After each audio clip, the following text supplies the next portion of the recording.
ની દુકાન અને લાલચ આપવામાં આવી વગર વ્યાજે લોનની। આ લાલચમાં અનેક લોકો ફસાયા અને લાખો રૂપિયાનું ફુલેકું ફેરવી નાખ્યું આ છેતરામણા શખ્સે।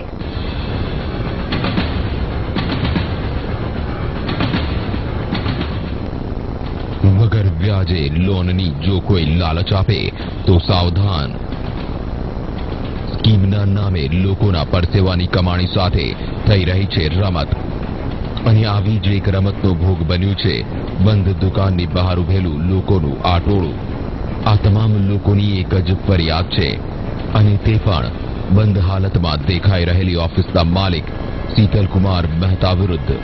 મૂળ સાબરકાંઠાનો રહેવાસી શીતલકુમારે બનાસકાંઠાના ધાનેરામાં શરૂ કરી હતી એક ફાઇનાન્સની ઓફિસ જેમાં તે આપતો લોકોને વગર વ્યાજની લોન।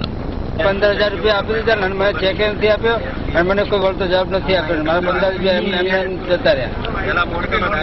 મેં 3 લાખ લોન કરવાનું કીધું હતું મને ચેક નહીં આલે। એમને 15,000 રૂપિયા એમના ભાઈ મારા જમા છે અને મારા ચેક કોઈ નામ નિશાન નહીં ચેકનું। વગર વ્યાજની લોનની આ લોભામણી સ્કીમ વિશે સાંભળતા જ ગામના અનેક લોકોએ રોકાણ કરવાનું શરૂ કર્યું। ફોટા તેમજ અન્ય ડોક્યુમેન્ટ્સ લઈને તેણે કોઈની પાસેથી 10,000 ઉઘરાવ્યા તો કોઈની પાસેથી 17,000, 20,000। લોકોએ 3 લાખ રૂપિયા વગર વ્યાજે મળતા હોવાથી રૂપિયા તો ભરી દીધા પરંતુ સ્કીમના નામે તેમની સાથે ઠગાઈ થઈ હોવાની તેમને જ્યારે ખબર પડી ત્યારે તેમણે દુકાનના શટરો પર તાળા લટકેલા જોયા। 3 લાખના દાગીના હતા, 500 ગ્રામ ચાંદી હતી, 5 તોલા સોનું હતું। મને કીધું કે બેન તમારે દાગીના છોડાવો તો આટલી 3 લાખની લોન કરાવો, તમારા દાગીના છોડાવો।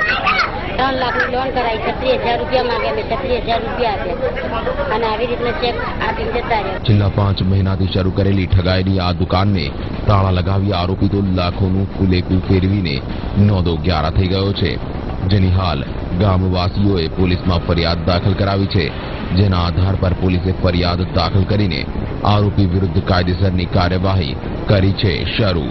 કિશોર તુવર, ક્રાઇમ એલર્ટ, બનાસકાંઠા।